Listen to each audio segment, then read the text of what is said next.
আসসালামু আলাইকুম বন্ধুরা, আজকে আমি আপনাদের এমন এক প্রাচীন ঐতিহাসিক স্থান দেখাতে নিয়ে যাচ্ছি যা 500 বছর ধরে সুলতানি ও মুঘল আমলের ইতিহাস বহন করে আসছে।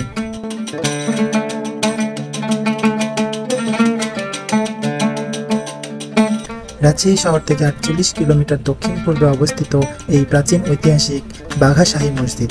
হ্যাঁ বন্ধুরা, আজকে আমরা সেই ঐতিহাসিক বাঘা শাহী মসজিদটি দেখার জন্য বেরিয়ে পড়েছি।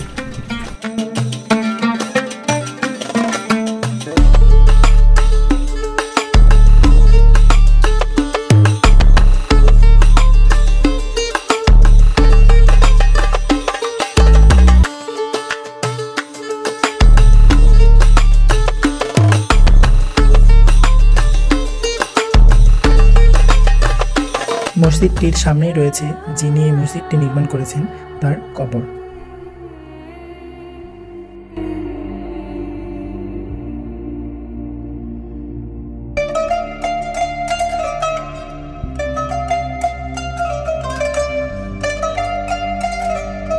এরপর আমরা মসজিদটির ভিতরে প্রবেশ করলাম।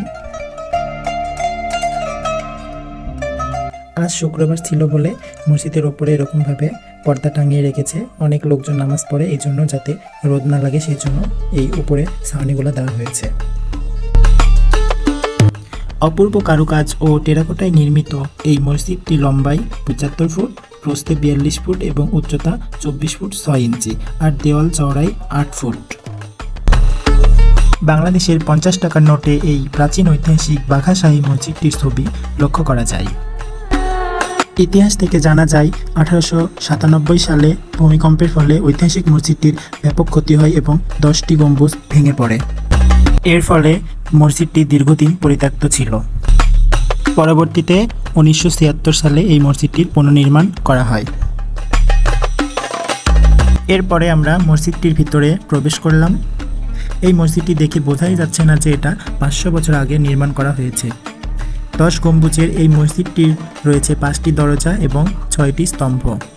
রাজশাহীর আম, গোলাপ ফুল সহ নানা রকম কারুকাজে নির্মিত এই মসজিদের প্রতিটি দেওয়াল।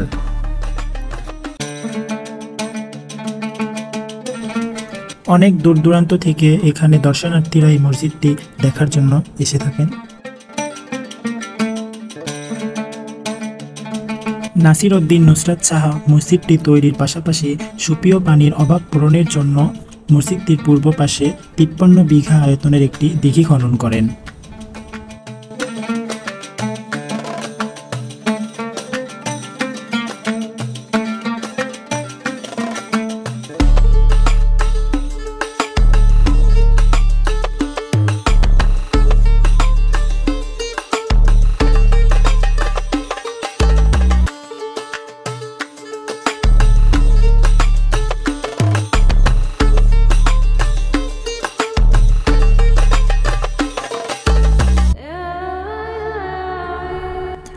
এরপর চলে আসলাম বাঘা মাজার শরীফে। শরীফের ভিতরে জুতা নিয়ে প্রবেশ করা নিষেধ, এই জন্য জুতা খুলে ভিতরে ঢুকতে হবে।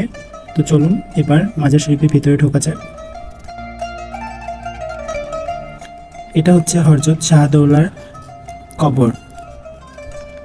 এখানে অনেক পীর আউলিয়ার কবর রয়েছে, তার মধ্যে উল্লেখযোগ্য হলো হযরত শাহদৌলা রাদিয়াল্লাহু তাআলা আনহু এর মাজার বা কবর।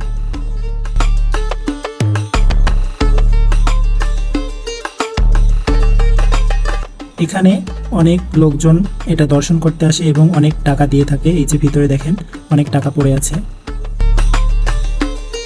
তো এরপর আমরা মাজার থেকে বের হয়ে গেলাম।